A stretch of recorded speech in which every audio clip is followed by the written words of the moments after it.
This is FCTV, Fan Controlled Television. Programs created and produced for the fans, by the fans of Fan Controlled Sports and Entertainment.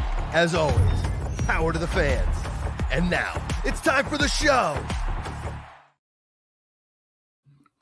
Darn tootin', it's time for the show. Darn tootin', time for the show. Time for the show. Hey, everybody, welcome. Welcome to Fan Controlled Fandom. Just, sometimes life throws you lemons and you got to make lemonade. And that's what we did today, starting our stream a little bit later, but we're still going to be giving you the same quality content that we give you every week. Hi, I'm Kenny Stevenson. And I'm Alex Enriquez. And what we're going to do is we're going to take farts and turn them into laughter is what we're doing. That's all you can do in this life sometimes. When life throws you farts, you turn it into laughter. That's why I always laugh at a fart. That old chestnut from the sea. Where are we? What is sea chestnut? The sea chestnut. The fans are brightly shining. Thank you, Freddie Airmail. Welcome. Yeah. Oh, holy nerds. We'll explain that in a second. This is Fan Controlled Fandom. We are every week broadcasting here on. Oh, you're not the fart. Come on, Jesse. Come on, Jess. We are here every week broadcasting here on Twitch, YouTube, Twitter about the cape space, baby. This is all things in the fandom space. If your piece of content has a person wearing a cape, we're going to talk about it. We're going to talk about it in such a way you wouldn't believe. Lando Calrissian, Power Girl, Ned Stark. This is the general encompassing that we're talking about. It is, and that's what we're going to be doing today. And Freddie Airmail's back over on Twitch. Thanks for coming over. It was weird to see Freddie Airmail commenting on YouTube. What are we doing for this particular show? It's titled Oh Holy Nerds. We're still a week out from any major fandom content. Next week, we've got the, for better or for worse, Aquaman and the Lost Kingdom are coming out. We also going to have a bunch of episodes of Marvel's What If next week, but we're in a little bit of a pause. So what we're going to do today, it being the holiday season, Alex and I are going to give our holiday wishes that we would like to see in the fandom space in 2024. So that's what's going to be happening. That's our main topic for today. But before we get to the main topic, we got to do our quick pieces of nerd news. It's called Quick Hits. There's a stinger, and it's ready to tear your ears apart. Quick Hits. Once again, Kenny, it's tied for my favorite piece of media with what's the first game. The game it's tied for first with the game time. The game time. Well, stinger. Yeah, we're hyping up that game time stinger before it's even. Hold on, I want to get this over this way. There we go. And if I may remind people, if you're a new listener, you'll hear the game time stinger later. And what I want you to take a special note of is the time signature, which is very, very interesting for a very danceable song. Kenny took a musical risk, and it totally pays off. You'll feel it in your britches when we get there. You just trust in me. I'm all about risk taking, and you know who's also about risk taking? Zack Snyder, Mr. Rebel Moon himself. Mr. Rebel Moon himself. Rebel Moon coming out very soon. This is something that is going to be coming onto the Netflix, I believe, in the next week. BC Lions here. Yeah, wishing you the best. I'm happy to see you from Vancouver, BC. I love it. Ahoy there. The Rebel Moon, for those of you who don't know, this is basically a Star Wars movie. Zack Snyder was developing a Star Wars movie over at Disney.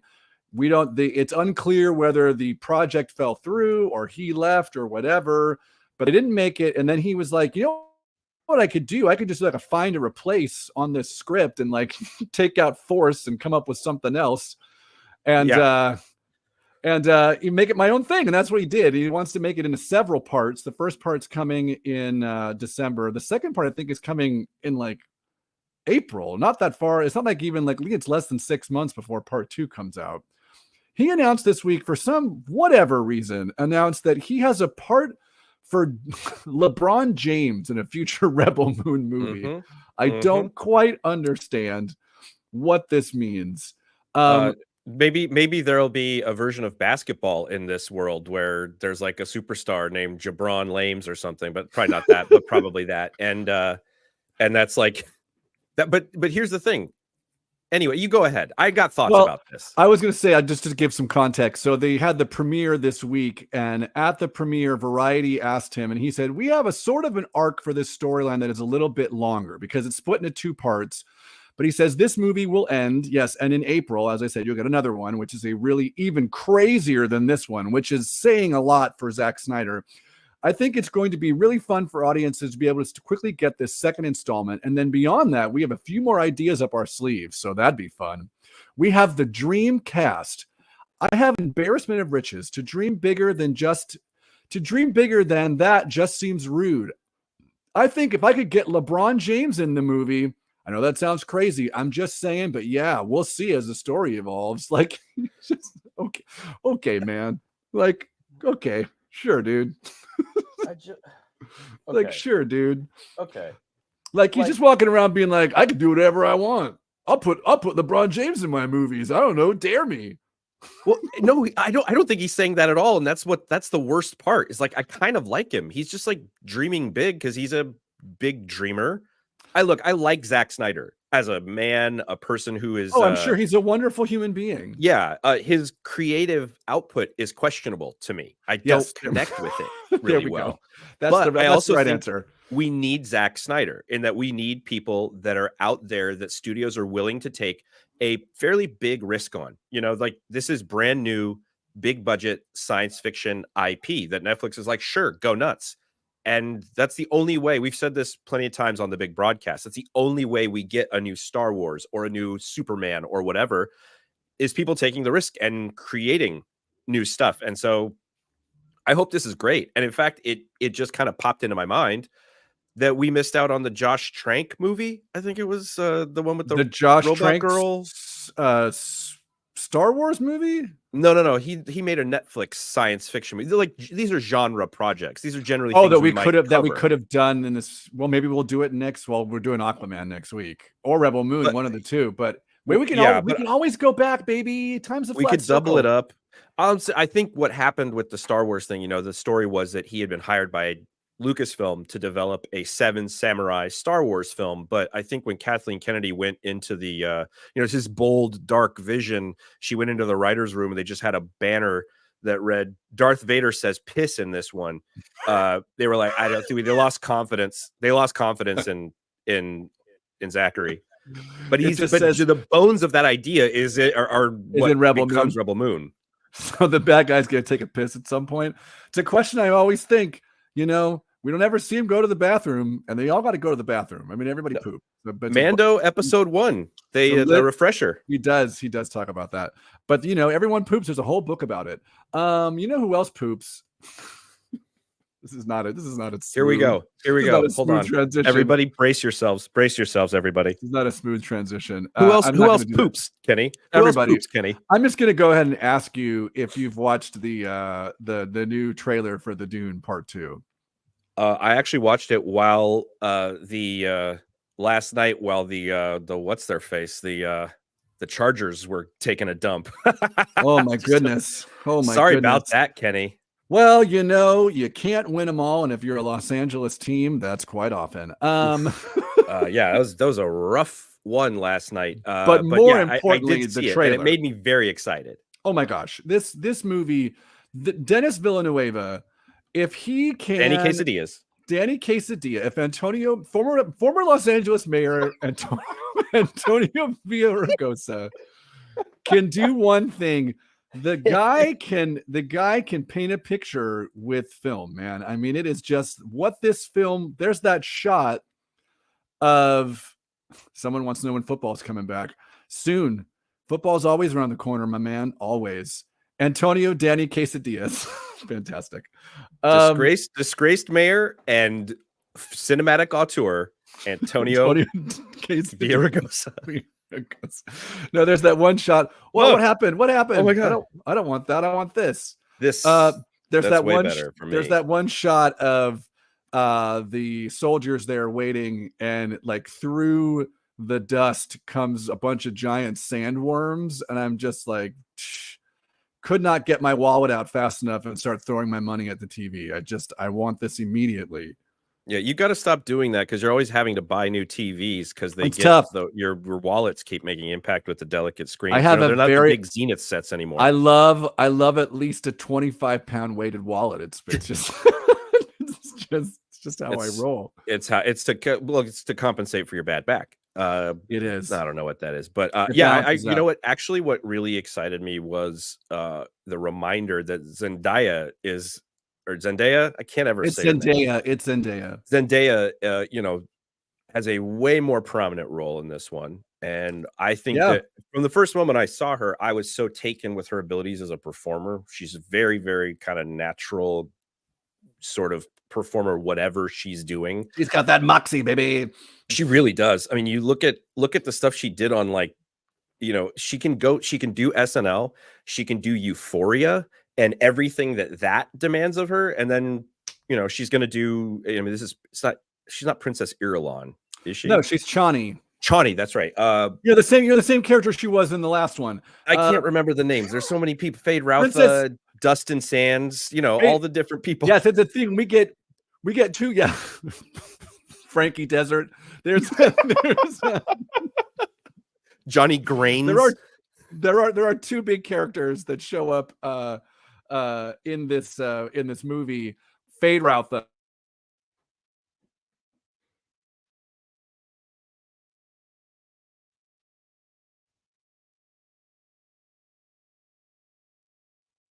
Well, Kenny's being in the signal middle has of gone down for. Oh, there you go.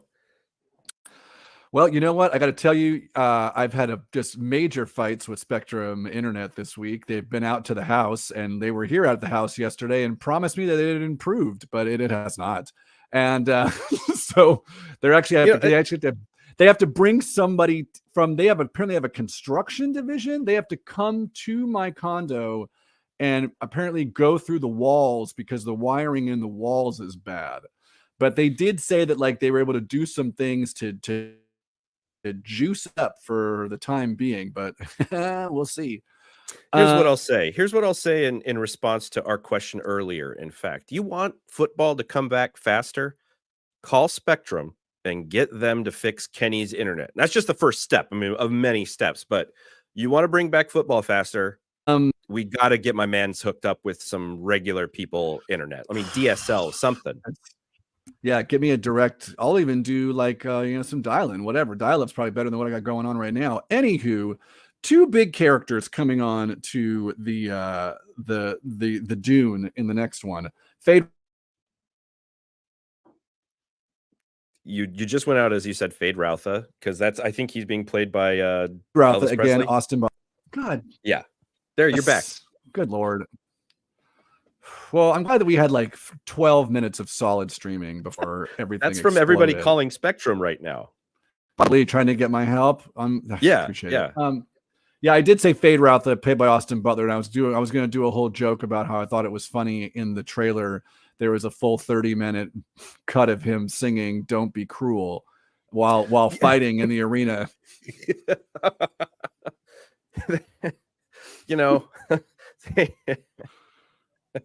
Yeah, I thought that was.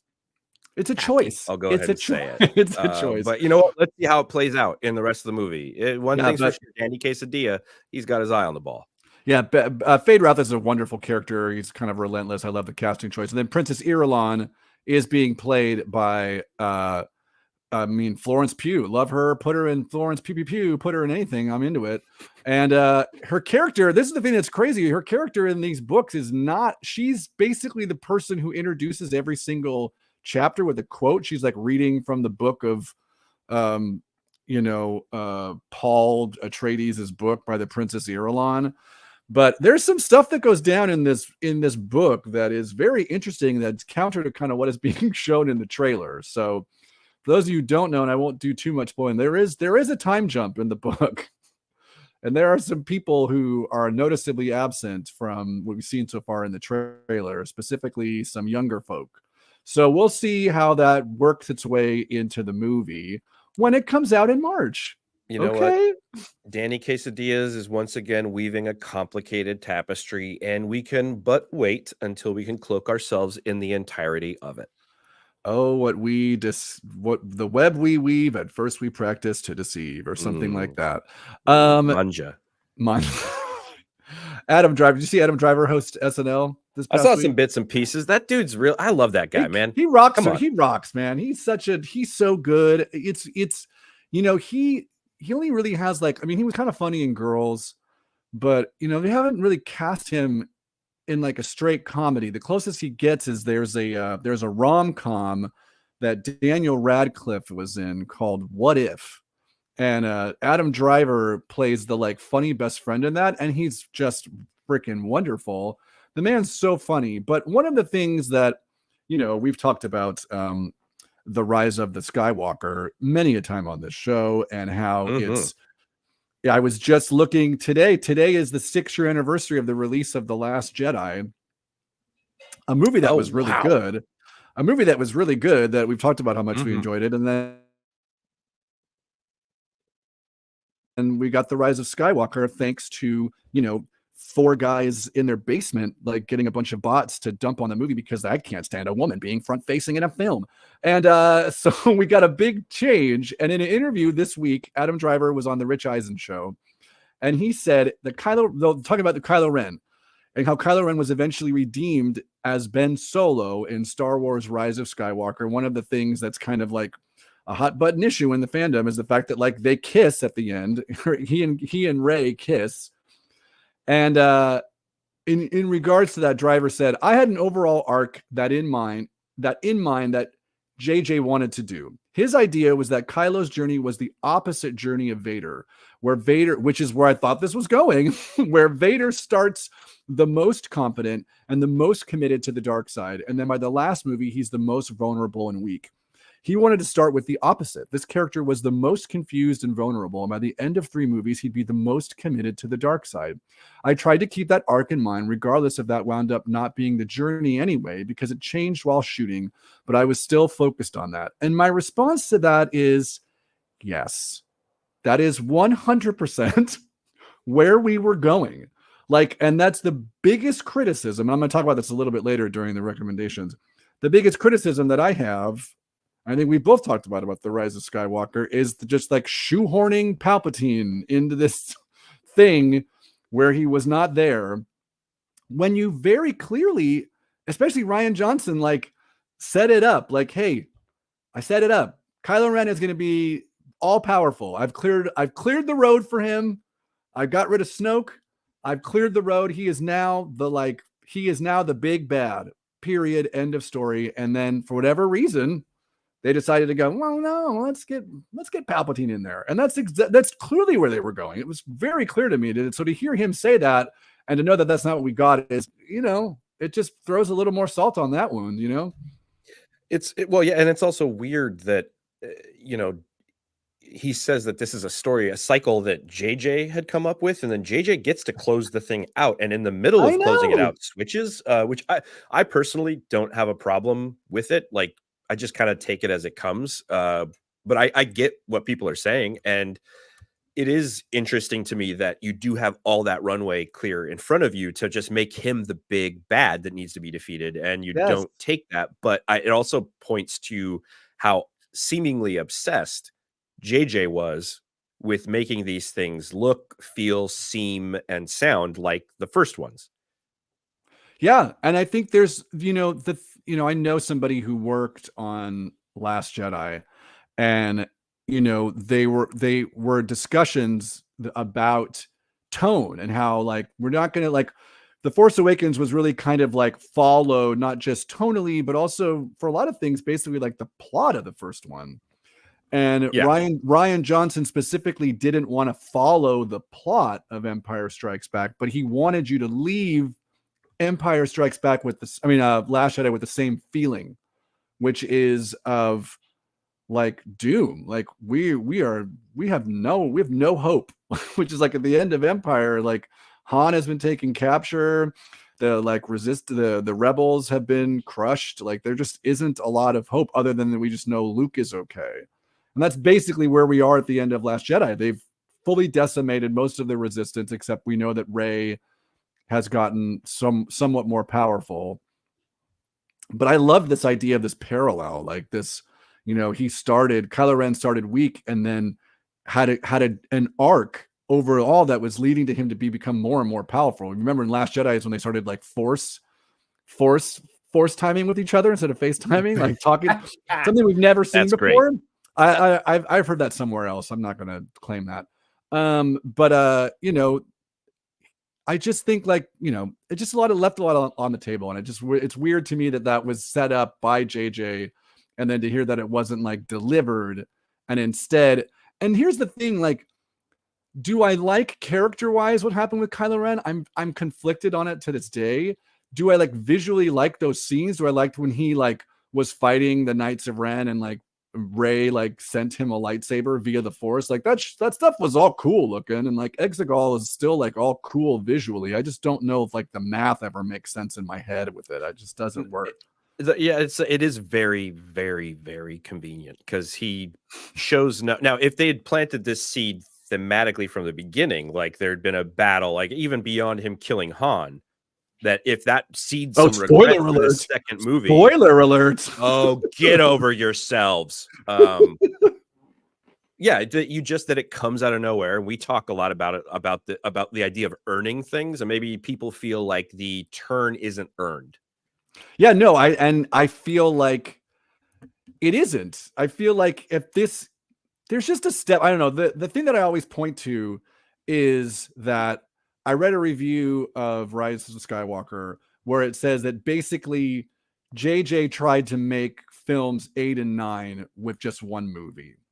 So it's almost like if you look at that Kylo Ren and don't look at Last Jedi as a movie and look at the Kylo Ren we have at the end of Force Awakens who kills his father, that guy probably still would be a little conflicted, and seeing the ghost of his dad could probably turn him. You know what I mean? Right. But in between, we had something where he makes it very clear that he is not for good anymore, and he almost like he wants Rey to join him to join him on the dark side. I don't know. Anyway, we can't. No, I mean, go back and these are all well-found points and everything. And I think it also clears a lot of thematic space or narrative space to set up this whole dyad thing, and that there's the balancers between the two, and maybe even the split between you're nobody, but also you're a Palpatine could have been a little better handled over two movies. Well, I'm gonna talk a little bit about that later. You'll see. Oh, well, okay. So, I would just say like they changed so much about how they were approaching these movies to begin with. Like I feel like if they had just said, "Hey, you know what? We're gonna split this last one into 2 movies." Yeah, why not? Or like just anything else. Like we're gonna talk about this even. Because then you can cliffhang Palpatine at the end of 8 to lead into 9. Or something like just like Kenny. Why didn't you just do that? I don't know. We talked about this so many times. I thought the opening crawl of Rise of Skywalker is just like Palpatine's back. I'm like, what? You can't just like drop that at the top of the thing here. Anywho, one more piece of news. It was announced this week that Captain America: Brave New World, a movie that we've already talked about due to the Variety article, a movie that apparently was testing very poorly, that they are doing massive reshoots on, and Deadline is now reporting that they've hired a new writer to help punch up the scenes. His name is Matthew Orton, who wrote the 2018 film Operation Finale and penned the script for the studio already with an episode of Moon Knight, as well as serving as a consulting producer on the show. So I guess we can assume that Moon Knight's going to show up in this film then, right? One could hope. And I also I want to say this. Yeah, you kind of came back and went there, but I do want to just say very quickly that I forgot what I wanted to say, and I apologize to you. It's okay. I'll read what I was going to say, which is here's the exclusive. This is something from the Hot Mic podcast, where film critic Jeff Snyder and John Roca talked about the movie, and they said, here's the exclusive stuff. I'm told that Captain America 4 did not do great in test screenings. 3 sequences are being cut and reshoots are being planned from January until May or June. That's 4, which I think we said when the Variety article came out, 4 months of reshoots. So it did finish production, and it could have gone ahead could have gone ahead of Deadpool 3, but now because of these changes, it's now being pushed back. And so that's what's happening. They're getting a year-long delay, which I'm totally fine with. Like, I am right. Cuddy out instant. Thank you very much, Freddie. I mean, I think that there's certain optics around reshoots, and people want to kind of try to infer some kind of like, narrative onto, oh, they're doing all these 4 months of reshoots. But I think, if you're in charge of how these things come out of a studio, why don't you go, would you rather we just barrel ahead with something we don't believe in? Like, we're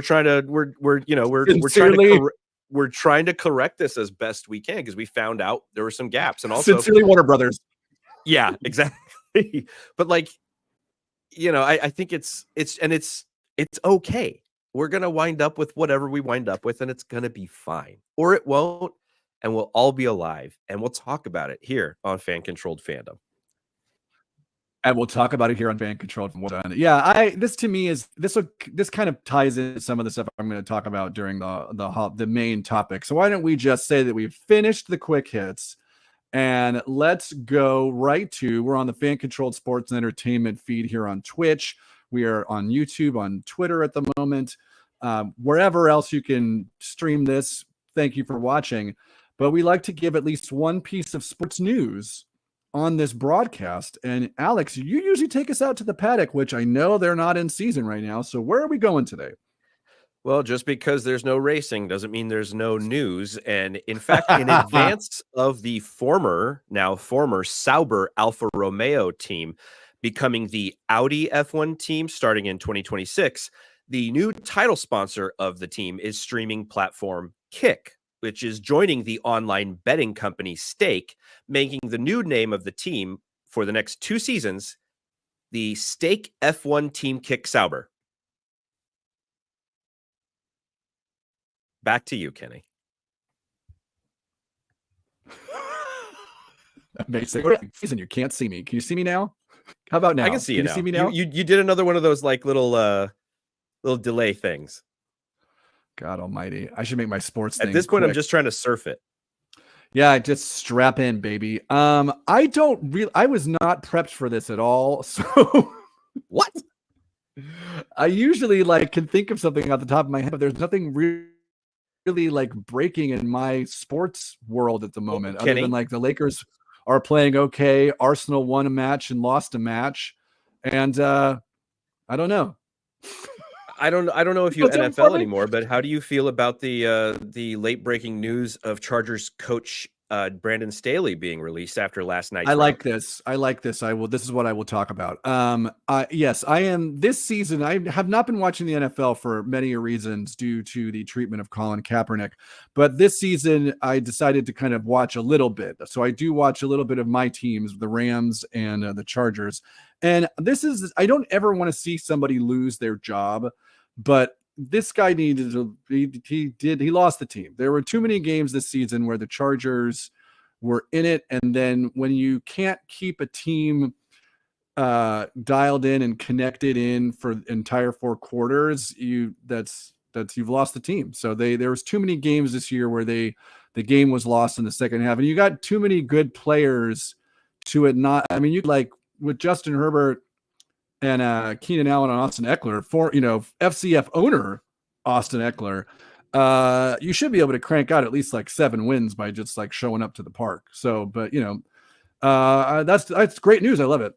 Yeah, I agree with you there, and it's something needed to change. I agree, Freddie Yermo. It's good. I really am not a big fan of the Raiders, but this was wild. I mean, this is maybe the second most points scored on by a team after being shut out, because they got shut out by the Vikings last week, and the Vikings won by 3. Yeah, it's dark times. Well, the Chargers week before, it's 6-0 victory over New England, which was just a ugh. I mean, you want to talk about losing the team? Belichick's gone, right? And because I don't. Who cares? I file that right under who cares. I don't. Okay. If I could think of a human being that I have almost no time for, Bill Belichick is high up on that list, and it's because he runs his mouth about DTJ or DJT anyway. But otherwise, he's such an engaging and charismatic fellow. I know, it's so weird. You know who actually is a charismatic fellow? Our own Alex Enriquez. And Alex Oh my Enriquez goodness. is always hitting the pavement, grinding to find us the sponsors for our show every week. Alex, who is our sponsor for the week? Well, this week. It's an organization called LAHA, which is the Los Angeles Heating Association, and they've got tips and tricks to stay warm as things get chilly here in the Southland.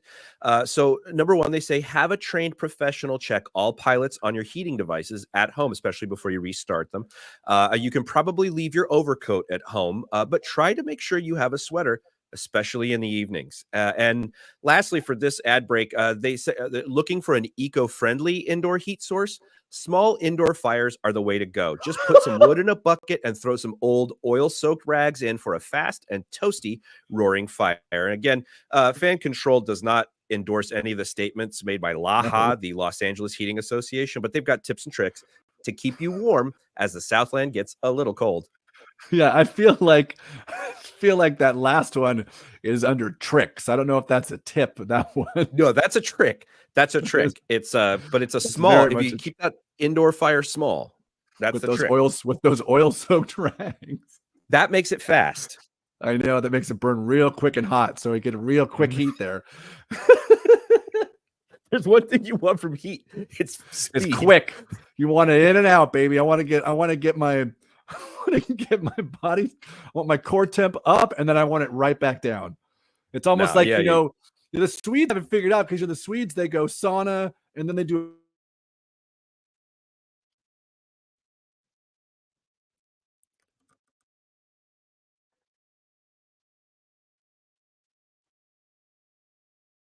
cold. That's what the secret is. Get that, Lord. It was the best joke. Whatever I was doing, whatever you didn't hear, it was the funniest thing I've ever said. God dang it. I know. I'm laughing. Yeah, it's terrible.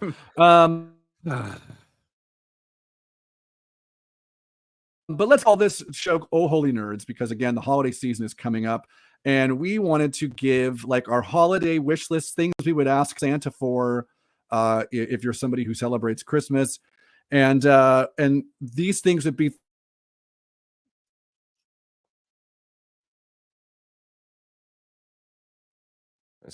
things that we were asking. I have 3 and a wild. Just went away again. Can you see me? I got you now. Great. I've got 3 and a wild card. How many do you have? I've got 3, and I can probably come up with a wild card. All right. So why don't, just give my internet a chance to recuperate, why don't you go first? Okay, I'm going to start with something that's pretty basic down the line. If you watch the big broadcast, this might not, especially paying attention to the quick hits, this might not be a surprise to you. But for me, for Kenny, for our best good friend, James Gunn, I feel like I'm out of the same one. Go ahead. I wish for Creature Commandos to be good. In 2024, we've got Creature Commandos coming down the line. It's our first glimpse of the tone and setting of this new DC. And I know it's animated, but I think it will inform, because it's set in mainline continuity they're trying to establish with the same performers. So I want it to be great. Mostly that it will decrease the negative social media engagement that James Gunn gets on a minute-to-minute basis. Possibly. That's my first wish. Yeah, I want that for him too. If I could make a Christmas wish, it's for James Gunn to get a moment to come up for air, and while making any sort of creative choice. Yeah, I love this. This is something that I'm also didn't even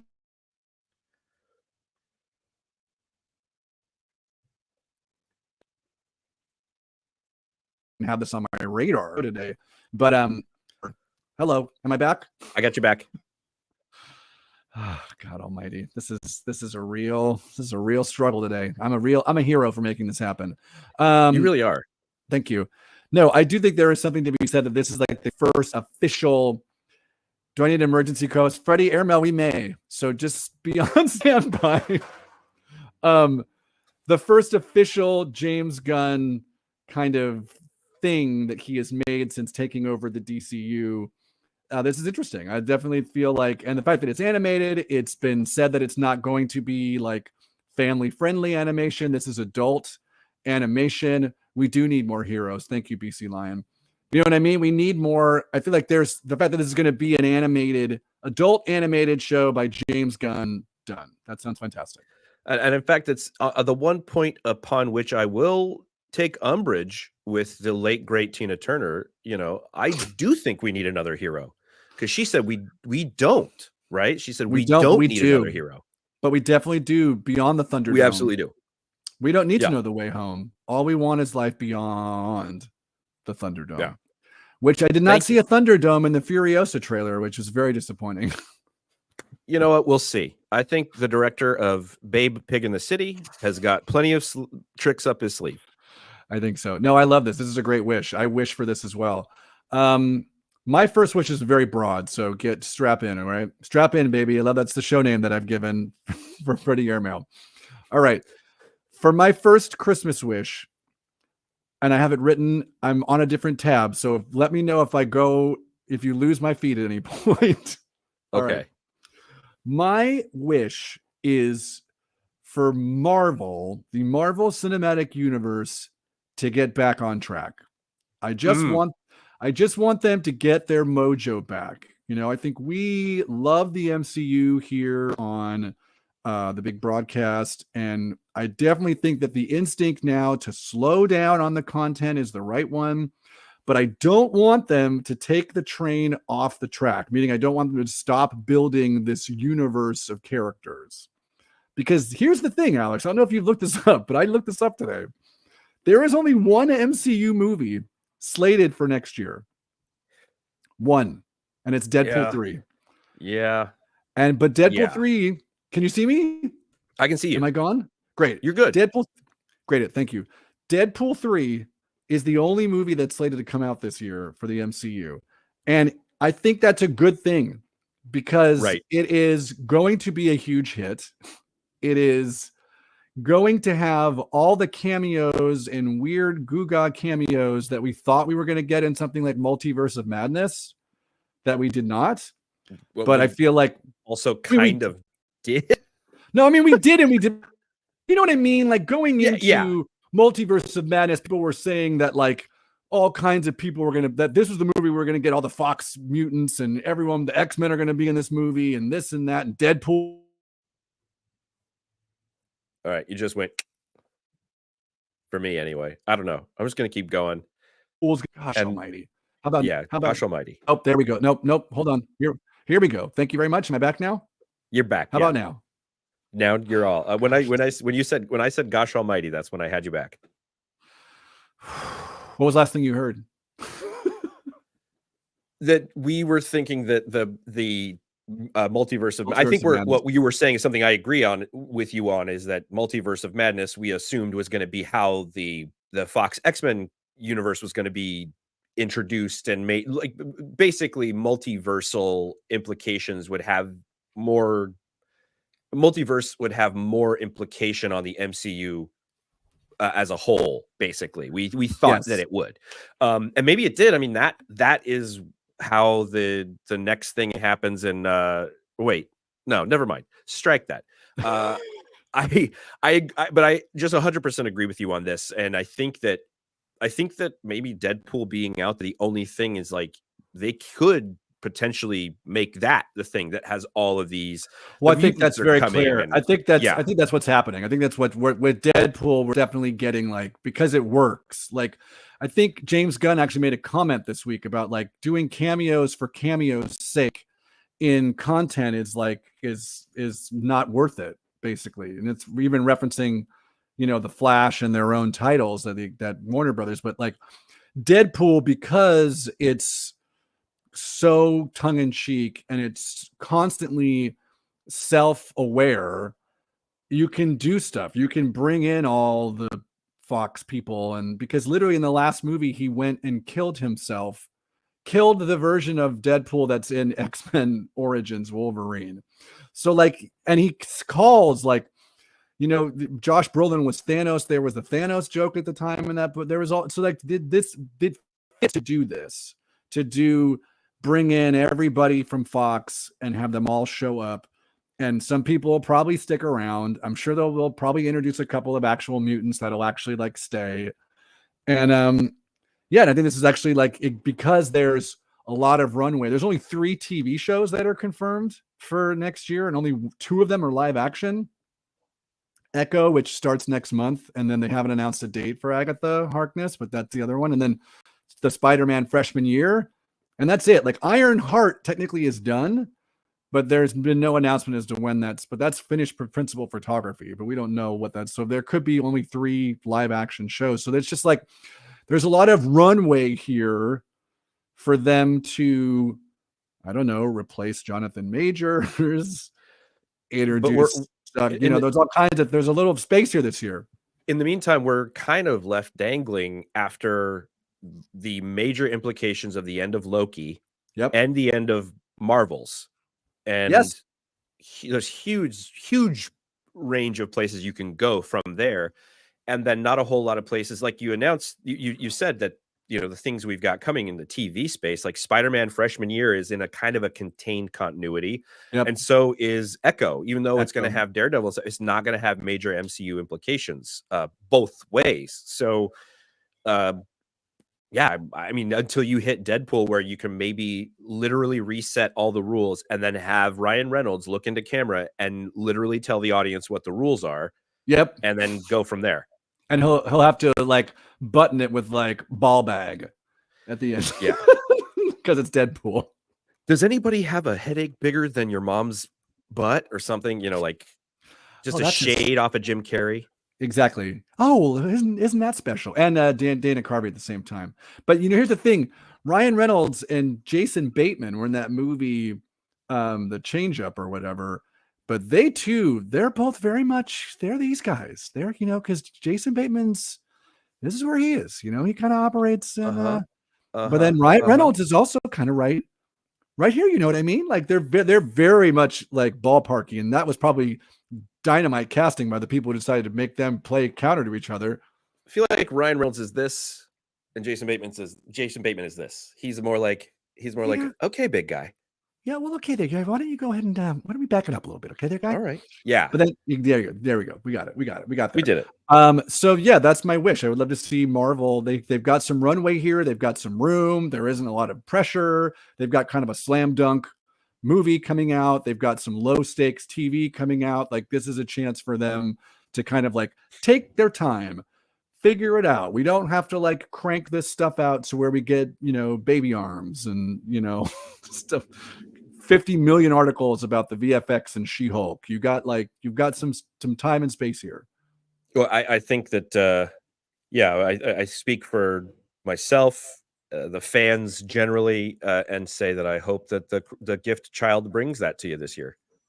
Thank you. The non-denominational gift child. I want to springboard off of something that you just said for my next Christmas wish, if I may. Let's go.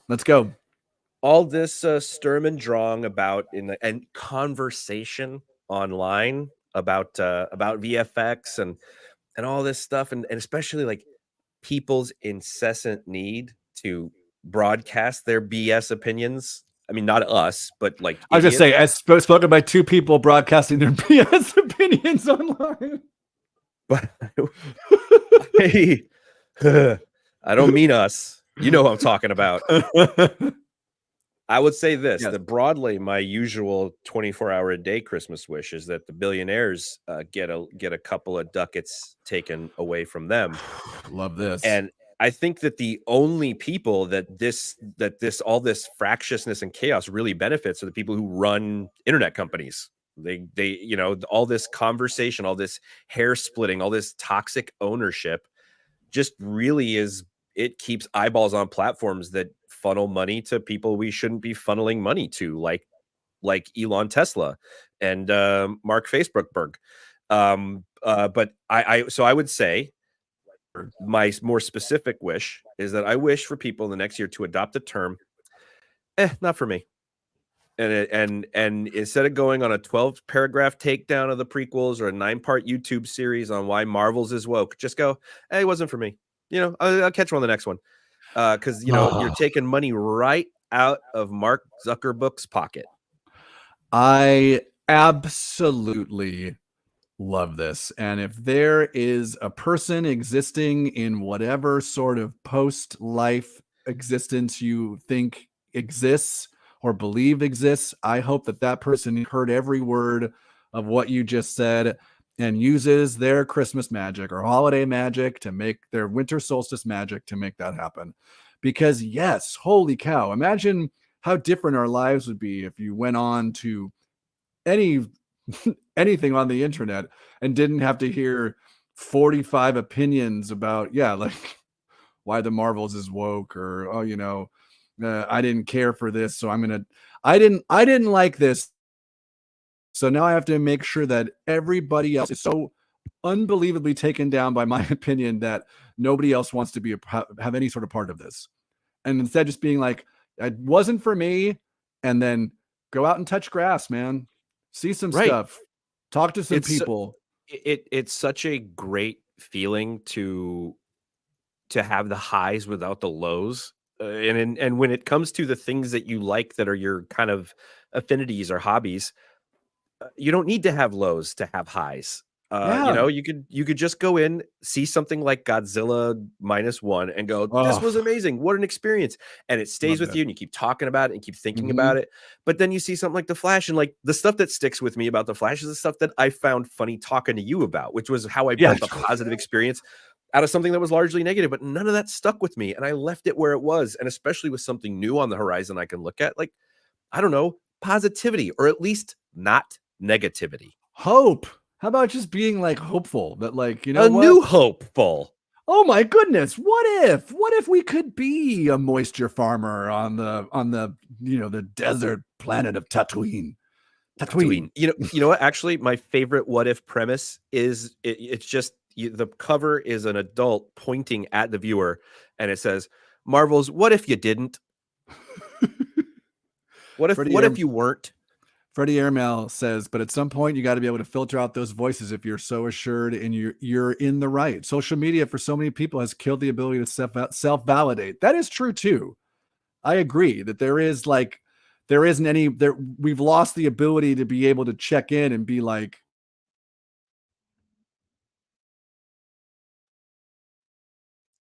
because gosh darn it, there I went away. Am I back? Yeah, you're back. I was going to say that, like, we no longer have the ability to go in and say that we like something, because the second you say that you like something, the first comment you get is telling you why that's wrong. And opinions are opinions. They're not facts. They're opinions. So everyone's entitled to them. If you disagree, maybe say like, hey, I disagree. You want to have a conversation that's not forward facing for the rest of the internet to see? I would be happy to engage with anybody instead of just like the way that you would do at a social occasion, interpersonally with a person in real life, instead of like just grabbing the mic in front of the event that you're at and just start shouting at someone. You're all sheep. Which, it was funny when you did it at my wedding, but the context was. It was earned though. Like we always talk about on this, it was earned. It was merited. There was everybody needed to know how I felt. Mm-hmm. Right after your big capoeira routine. Yes, about the direction of the Lord of the Rings franchise. It was very important. Yeah, you screamed 3 movies, really, Pete, and then you capoeira'd right into the pool. It was amazing. And now I think I'm stalled. Did I? What? No, it's the whole thing. This whole thing is. I appreciate that we're still plugging through. Speaking of people who are plugging it through, my next wish is a little bit similar to my first wish, and it's in another Disney Plus owned kind of franchise. And my wish is that since there are only 2 Star Wars shows, since the rumor is that Andor is being pushed to 2025, which is very disheartening because I was very looking forward to that show in 2024. With only 2 Star Wars show this year, I just want them to stick the landing. Like Mando season 3 and Ahsoka had various levels of highs and lows, with Ahsoka being mostly highs, but they always seem to give themselves too much to do in the finale and then have a hard time getting it all across the finish line. So we have 2 shows coming out from Star Wars this year. We've got Skeleton Crew and The Acolyte. The Acolyte is benefiting from the fact that it takes place 100 years before anything we've seen in Star Wars. So they've got open road. They can tell whatever story they want. Skeleton Crew supposedly is within the Mandoverse. It's taking place at the same time as Mandalorian, Book of Boba Fett, which, don't forget, we better see Tamora Morrison in that goddamn movie, because Book of Boba Fett's in that same universe. And Ahsoka. It's supposedly in that same, and it's about a group of kids who are lost in space. I'm assuming they're probably going to pick up 2 passengers, one of whom's name is Ahsoka, the other one who is named Sabine Wren. They're going to probably pick them up and go for a ride. But and then this might be like a Disney Plus note in general. A lot of these shows, they're like, we have 6 episodes, and they seem to like backload all the information. I just want them to like understand the runway they have, and just stick the landing, baby. That's all I want. It's interesting to me, given how much they've talked about what they can get done in pre-production in terms of mapping every single shot out with animatics and stuff like that. And that they can do that, but still have, like you said, this imbalance narratively that kind of comes through is very interesting to me. But it's also, we're in this world now that we weren't when Star Wars first started, where you can do so much more in post-production as a response to what the reaction of the audience will be. Yeah, through testing, through whatever else. Like you can go back and Monday morning quarterback much more, I was going to say effectively, but let's say extensively than you used to be able to. Yeah, the thing that I think my takeaway is with some of these things, and I think Marvel has made this adjustment, at least it sounds like they have, is that they announce these things as being like 6 episodes, 7 episodes or whatever, and we've mapped it all out. But then when you get it, it feels, and they say that this is a limited series. We don't know how many seasons we're going to do or this and that. But then when you get it, it feels like they leave stuff out of the finale as if they were like, well, it's in the next season. And I'm like, but what? I agree. But I also, I think that you've paired up 2 franchises. Like, it was like the whole thing with. Oh, hello. I can hear when I go away. Just so you know, when I go away, I hear. Can you hear me? I can hear you. Yes. When you go, when I go away on my end, like I can't see myself, I hear you perfect. So my assumption is that everyone can still hear you. But I don't know if that's the case.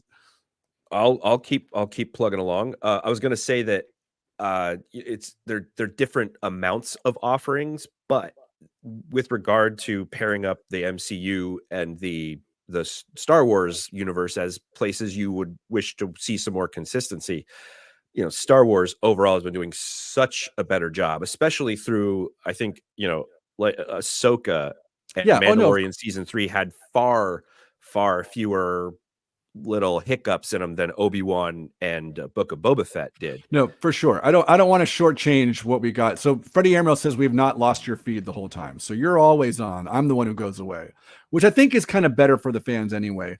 But in terms of the content we got this year, yes, I think Mando season 3 and Ahsoka, we got a lot of good stuff from it. I just feel like every time we get to the finales of these shows, it always feels like there's so much they have to get done. You know what I mean? Like, there's things like with Ahsoka, so much happened in the finale of Ahsoka that we got a little tagline at the end of what's happening with Balin's skull because we didn't have time to show it. And I'm like, there's that. I don't want to like Monday morning quarterback it, but clearly they thought there was going to be more they were going to get another season or something more with this story. You know what I mean? Right. And if that's the case, because like, you and I have watched all of Clone Wars and we can see those statues at the end of Ahsoka and be like, oh, it's the Force gods. It's the Mortis gods. The Mortis gods. You and I know that, but that's like the percentage of people of watching Ahsoka who see that and know what that is. Because if we don't ever get any more content from this, like another Ahsoka season, you and I are like, oh, he's looking for the Mortis gods. But like 85% of the people who are watching that show don't have any idea what's going on with that. I'm not saying we have to like spell it out for everybody. I'm just saying like there has to be a way to give us all of that, but not have it feel like we're cramming it all into one final episode. You know what I mean? I absolutely agree. Yeah. And you know, who knows that maybe they had the opportunity to shift some things around once they knew that I can never remember his name. That Ray. What are you talking about? You mean Ray with the greatest last name ever? Stevenson. Ray Stevens. That's right. Your second great cousin. My second brother? We're related. It's been really hard. It's really hard having him out of my life.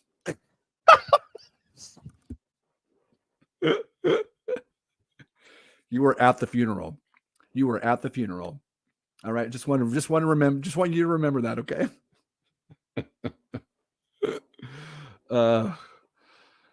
Bring it back. Come on, bring it back. Let's go. Sorry, it's just really funny that you said that. I know it's funny. I'm very funny. Go ahead. Holy crap. I don't even remember what was going on. It's fine. What's your third wish? We get my third wish. And I think, you know, I think I'm just speaking for, I'm preaching to the choir and speaking for the crowd when I say I wish for in 2024 the return of the Lord and his fierce wings of judgment that will sweep the world clean of impurities. You know, it's finally time that he makes his big return. The big guy himself. No, the big church of the big guy. You know the one. What I was gonna say to wrap up, I think that we can all agree that the only thing we wish were different about 2020 is that Dune got to hit its originally intended release schedule and plan. So I think my third wish is for Dune 2 to be friggin' enormous. I think that Dune can really be a thing, and just being out there, a huge release with big actors and big buzz, and the ability for the performers to go out there and promote it now. It's good for more Dunes to get made. It's good for more genre stuff to get made for us to talk about. Like, but I really, really want for Dune to be huge. I want this too. I absolutely love this wish. You're right. Like, this is something that was the impossible thing to make, that Danny Villanueva was able to make happen. Nicaragua. Denis Villeneuve was able to make, and it just, the fact that it's based in actual books, there is a ton more story to tell. In terms of books, there isn't like a lack of IP in this space, and the fact that it is something in this genre space that could have, for, as they say in Hollywood, it's got legs, baby, and it can go for a long time. This could be like a new thing, and a new thing that I think is really great. You're right. I think it's really awesome storytelling, and I would love to see like this do really well. I'm gonna go see it. We'll see it for sure on the big broadcast for sure. I also think that three of the big names on the poster, being Denis Villeneuve, Timothée Chalamet, and Zendaya. We're in the future, and I think there's certain kind of people that hate it. And they're the same people who we've talked about several times on this show, and I'm going to talk to them in my wild card, I believe, as well. I love this. This is fantastic. I think this is a really great wish. For my third wish. Hey, thanks. You ready for this one? This isn't my full wild card, because the only reason why I call it a wild card is because it's more of just like one thing I want to say. I don't really want to talk about my fourth thing that much. But this thing, so I said, since the MCU runway is clear, meaning we're only getting one MCU movie, I want the Sony Marvel movies to go bananas. All right, we are getting 3 Sony Marvel verse of Spider characters next year. We are getting Madam Web, Kraven the Hunter, and Venom 3 all next year, and I want them to just get silly. I want them to be silly movies, because Sony knows. The one thing I will say working for Sony is that we know how to make movies that don't cost $250 million. Like, all of these movies, I guarantee you, Venom is probably the biggest budget because it's the third one. But I guarantee you, both Kraven and Madam Web were made for under $100 million. They're probably made for like 80. I guarantee it. So these movies don't have a high risk they have some risk, but I just want them to follow that Tom Hardy template. I want these movies to just be silly. And we've got time here to get Aaron Taylor Johnson. You can bring him into the ADR booth and we can make his accent even crazier. I think he's doing an American accent or maybe a Russian one, but let him get in there and do something else. Why not? I just want these to, like, Madam Web seems like we're there. Madam Web seems like a really silly movie. And I can't wait. And that's all I want from the Sony universe of Marvel characters. The Spider-Verse of Marvel universes. That's what I want. Stake your claim. I mean, take a cue from, frankly, Into the Spider-Verse and associated films. Like part of what makes them great is that they're off the wall. Those movies are bonkers, but it works because there's core underlying elements that are really strong. I've told the story many times. I'll tell it one more time. The fact that this is why Venom is the template. When they were shooting Venom, there's that scene where they're at a restaurant and he storms in on Michelle Williams and her boyfriend and demands, like, there's a lobster tank, and he gets into the lobster tank and starts eating the lobster. This is just one of the greatest things I've ever. That was not in the script. And Tom Hardy was a producer in the movie, and they went to go look at the location to shoot there, like, on Monday. It was like Saturday. They were off. They were doing like a location shoot, but he's a producer. So he went to the location shoot and he saw this fish tank in the restaurant. And he said, Venom's going in that fish tank. And they were like, but you won't, like, it'll break. It won't fit. He was like, I don't care. Venom's going in that fish tank. So they had to build a fish tank just for him in like 48 hours time. And then the art department had to figure out a way for him to eat like a raw lobster because he can't actually eat a raw lobster. So they had to come up with it. And I'm like, that should be what should be told to every single person making one of these Spider-Verse. Like, this is the bar. You got to meet this. And then if you can get above this, great. But that's where we're operating, and that's where I want them operating at all times. When you got to go crazy. You have to go berserk. I love it. You ready for my wild card? Hit me with your wild card, man. We talk a lot about how movies, there's a comic book fatigue. Superhero fatigue has hit. And for those of us who enjoy this content, we don't want to see there be fatigue. We want to continue this stuff to continue. However, I want a film next year to fall victim to the comic book fatigue, and that movie is Joker 2. I don't want this movie to do well. I said, God, I wrote this down. God knows where we're headed in 2024 election-wise, and I don't see this movie helping things. So we should probably, I just want this one. If this could have a similar situation as what happened with the Marvels, that would feel like sweet justice to me, baby. Well, except that would be like we predicated on the idea that the movie's like entertaining and good. Anyway, you're right. Well, I just mean like monetarily. I read it was because I was trying to find stuff to like what's coming out next year, and a lot of things were like, oh, Joker 2, and I'm like, oh God, pass hard. Hey, you know what?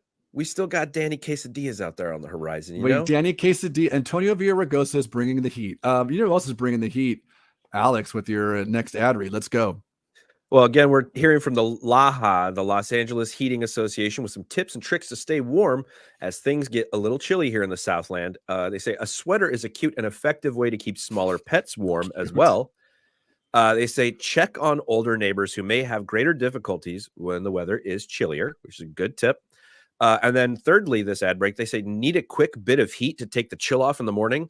Light your clothes on fire, but only a really little bit, and poof, you're back in normal body temperature town. Only a little bit. Just a little bit. If you light them on fire just very little bit, you're up to temperature and things are great. Another trick, and again, this is not something that we here at Fan Controlled Fandom endorse or support, but that is Fan Controlled would advise you against doing the third beat of any of these ad breaks. As the comedic rule of 3 dictates. Yeah. A rule that I'm going to very happily break in this next game. Alex, are you ready? Are you ready for the game? I've never been ready for anything you've ever done, and I love it. Here we go. Here comes the game time stinger.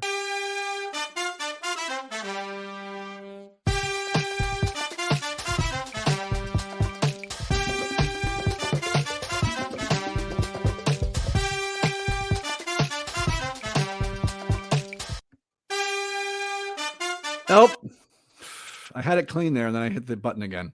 It's so nice. You got to hear it twice, baby. All right, so I'm not going to have you on screen. So let me know if I go away because I got to read the game. Okay. All right. So hold on, waiting for it to load. All right. What if season 2 drops next week with 9 episodes released over 9 days? And I think I speak for you, Alex, when we are both very excited for this television show, correct? Oh, man. Yes. All right. So to get ready, we're going to play the game. What if we played a game about what if? The game is simple. I'm going to read either a confirmed or rumored episode for season 2, and you have to tell me that if this is true, meaning it's an actual episode, or if it's false. Ready? Let's do it. Number 1. What if Nebula joined the Nova Corps? That's a real episode. Yes, that's going to be the first episode that we're going to get next week on December 19th.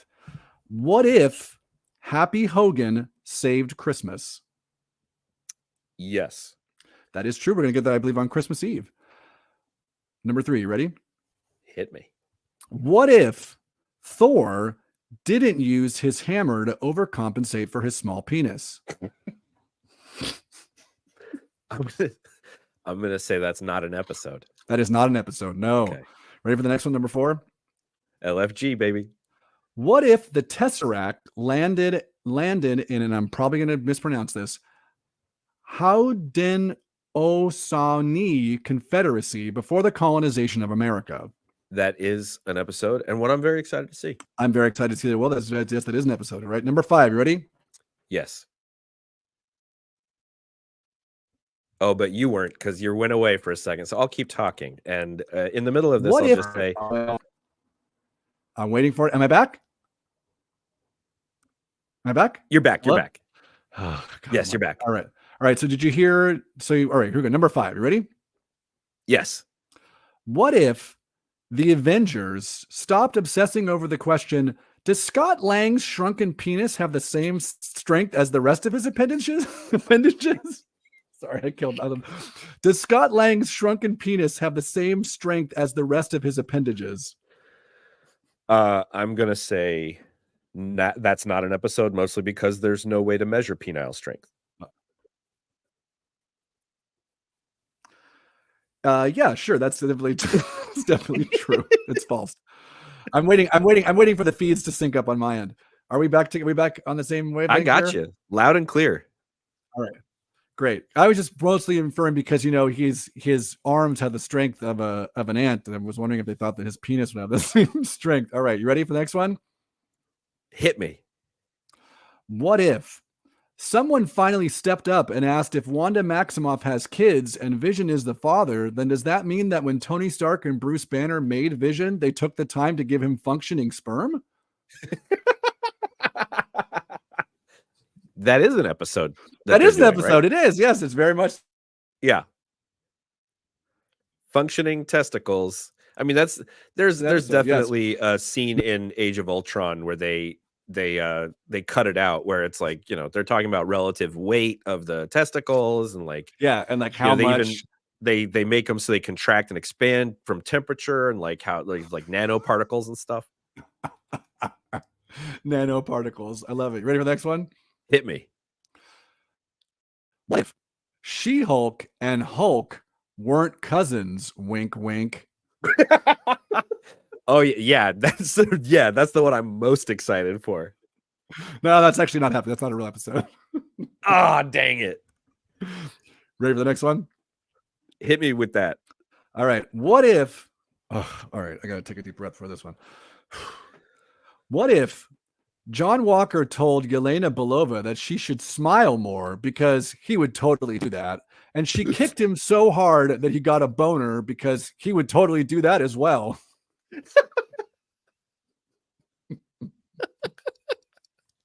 Yeah.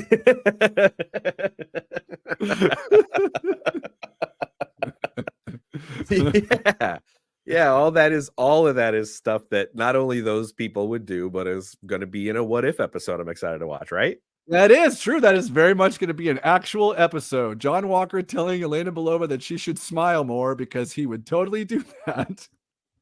And she then kicked him in so hard that he got a boner because he would totally do that as well.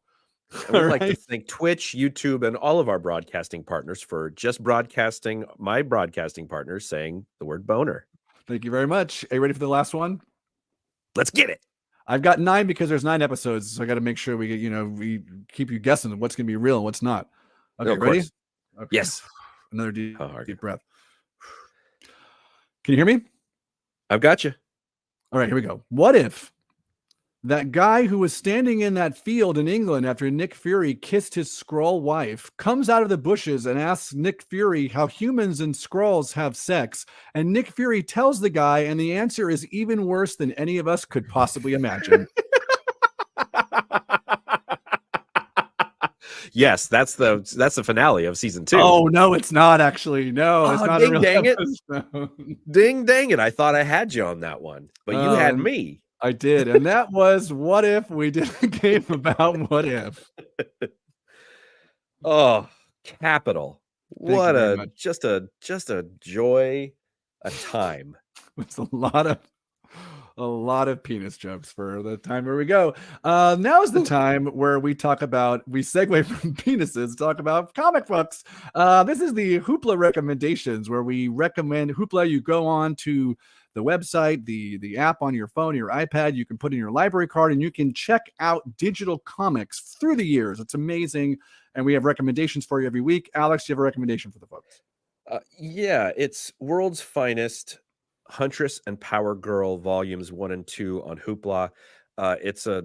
It's especially given what they're trying to do, I think, in mainline DC continuity now, in the fractious nature of them resetting this stuff continuously.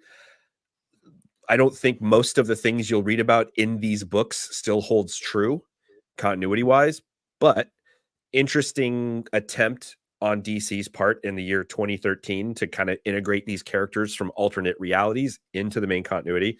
And it features art from 2 people I love and have featured on the show before, and that's George Perez and Kevin Maguire. So get those. It should be Maguire. If you're going to do Perez, it's got to be Maguire. George Perez and Kevin Maguire. Thank you very much. I've got 2 recommendations. One is from Hoopla. One is on Libby, which is another platform. Hoopla, I'm still making my way through all the Scott Pilgrims on Libby. I loved the TV. I finished Scott Pilgrim Takes Off on Netflix. Great show. And they have almost all of the color. It was a manga first, and but they have all they colorized them and made them go from right to left as opposed to left to right like manga does. That's nice. And those are all available on Hoopla, and they're great. They're really kind of quick, fun reads too. So I highly recommend those. And then I mentioned we were talking about Palpatine and Rise of Skywalker. There is a book that I'm listening to on Libby that is called Shadow of the Sith. It came out this year. And it is a Star Wars canon book. It's part of the Star Wars canon book of canon books. And it takes place kind of after Return of the Jedi, before Force Awakens. But Ben Solo is currently under Luke's tutelage at this new Jedi Academy.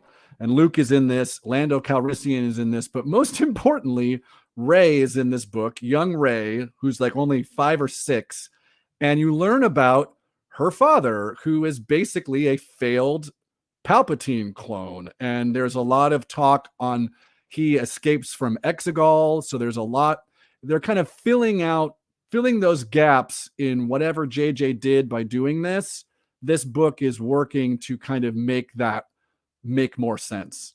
It's called Shadows of the Sith. Shadow of the Sith. You're gonna have to wait for it. It took me a long time to wait to get it because it came out this year, but it's really great. I'm really, and I didn't know because when they said that Rey was a grandkid, I was like, so Palpatine was like getting it on around the universe as like a ghost. Like, what's going on? They kind of explain how there was these they kept trying to make a clone of him, I guess, or make a spawn of him that had force powers, and this son doesn't.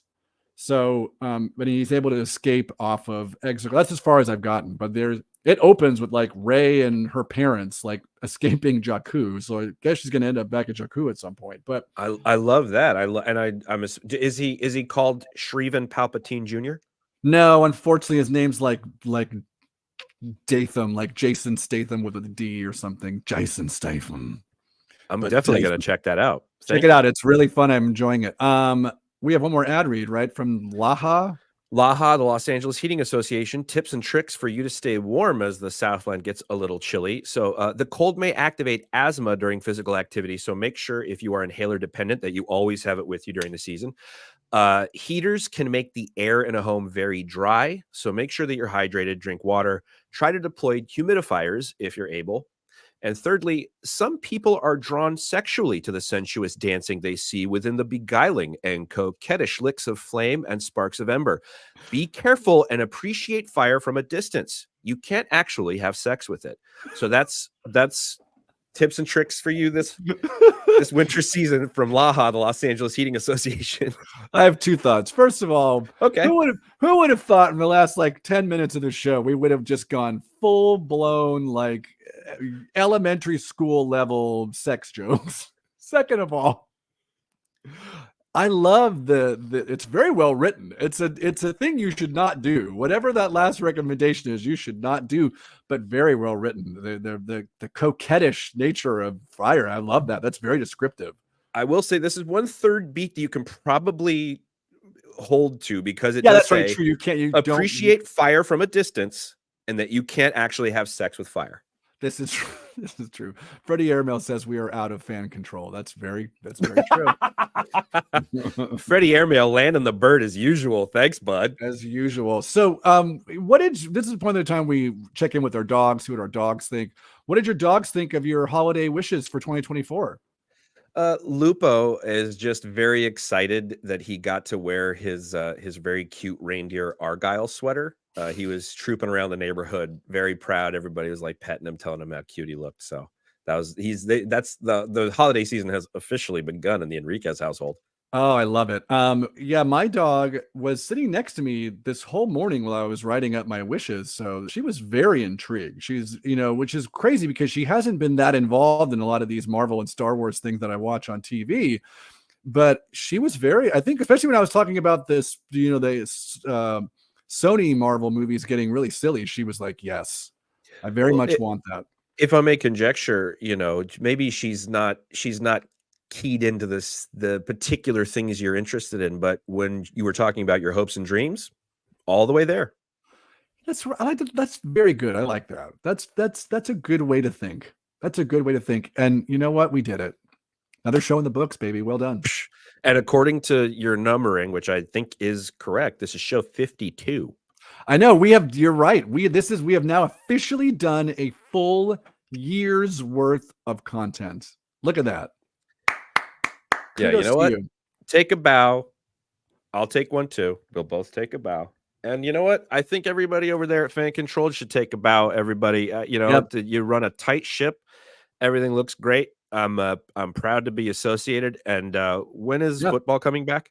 I don't know, but download the app. Download the Control app. There's always things you can bet on. Not for money, but for coins, which you can then use on the app to buy other things. Download that app. There's things to vote on and pick every single day. It's a really great app. Alex, where can the folks find you? Oh, summer 2024. That's right. I do believe that's correct. We're going to see some more football. So thanks, Freddie Airmail. He takes a bow. Thanks, Freddie Airmail. Amazing. Where can the folks find you besides, I'm assuming, at Duke Midnight above? At Duke Midnight on all social media platforms and wherever major magazines are sold. You can find me at Kenny G. Stevenson on Twitch and TikTok. I'm Kenny G. Donut King on Twitter. No, not Twitter. Threads and Instagram. Yeah, wait, hold on a second. I'm not on X. I don't do that. But all the other ones probably. That one, hello, that was just, you could say hello on it. I'm on there. Duke_midnight 69. Blue Sky. I'm on Blue Sky as well. I do like the Blue Sky. It's fun. I had some shows I was doing. Those are over. So, but stay tuned. There could be some more shows coming down the pipe. And I just recorded this week I'll try to make sure when I know it's coming out. I just recorded. I do the Sklar Brothers show, View from the Cheap Seats. If you listen to that show at all, the podcast, I am one of the many people who do celebrity voices who call into the show. I do Nick Cage, I do Liam Neeson, I do Michael Caine, I do Alan Rickman, I do Chris Christopherson, and once a year they get me and Dan Van Kirk and John Kite, I think his name is, and Jonathan Kite. Yeah, and I'm blanking on the last guy's name, who I know well. Rich Little, I think, is the last. No. But they bring us into a room and we all get together. Oh yeah, Chris Cox, sorry, and Brad Morris. Brad Morris usually calls in. Those are the two other names. And we all get in a room and just record it's the year-end character spectacular, and we basically just like all talk to each other in all of our impressions. And I just recorded it on Tuesday, and that'll probably be coming out either close to New Year's or right after the New Year's. It's the View from the Cheap Seats, the character edition. It is, I'm giving you a heads up, it is unbelievably hysterical. Awesome. I'll check that out. Jonathan Kite's Tom Hanks had me like, I couldn't keep it together. It was unbelievable. Two things in closing about Jonathan Kite. A super talent at mimicry, because he hits people like Tom Hanks, who you never hear imitated. Second, my experience, hell of a nice guy. I worked with him for a week doing the pilot of Two Broke Girls with my one line in that pilot. And I have seen him sporadically over the years, always remembers me, always says it's good to see me, which is, rare enough in this town that I remark about it. Good dude. Yeah. He definitely like takes on, because he did Vince Vaughn, he did Paul Giamatti, he did Jason Statham, like every voice, like especially when he did Vince Vaughn, he was just Vince Vaughn. Like there wasn't like, He had the voice, but he also had like all the mannerisms and then like the way he talked at the end of, he said something and he does a little shake at the end of his head at the end of it. Whereas I'm very much just the voice because I'm lazy and I don't but like, Chris Christopherson takes some work to like facially make that happen. But most of my stuff is all vocal. Because Chris Christopherson's down here. Hey, everybody. That's there. Anyway, let's another time. I love it. Look at how the sausage gets into the geisha's dress. Thanks for watching. Bye. Let's take that's definitely one to go out on. Let me get the bye video and start playing. But thanks for watching. We'll see you next week, where we're pretty much going to be talking about I'm assuming Aquaman next week. So that's definitely going to be probably us apologizing. Here we go. Let's Bye. have at it. Bye.